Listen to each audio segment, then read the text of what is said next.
like to think I don't actually know anything. That's my default stance. So I'm assuming that I go into space and there's something that I can learn from other people. I do believe that you can always learn something from anyone.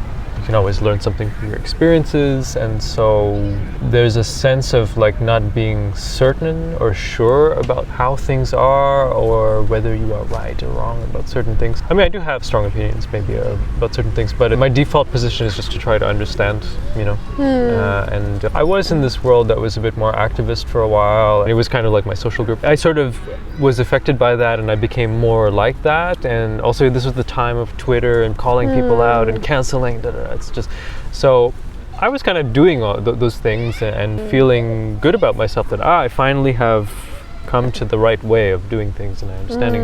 And then I felt like the world became a bit more divided and more like red versus blue and your politics versus mine, and it just felt very dysfunctional for me to see that people that share the same spaces cannot talk to one another because of their politics, or even just divisions in families, my own family or other people's families. So I felt like it's not functional to have the world separated in this way. Like, it's better that we can still be connected even if we don't agree on things. And so how can I cultivate that in my own life? I've come to call this now building social bridges. So speaking to people that maybe don't share your politics, and it's something that I've tried to practice.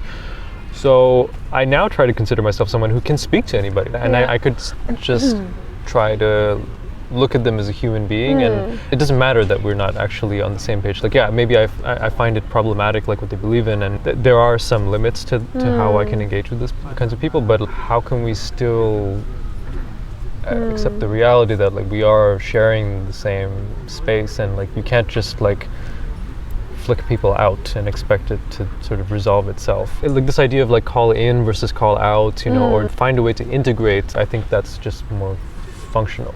You know, easier said than done, obviously.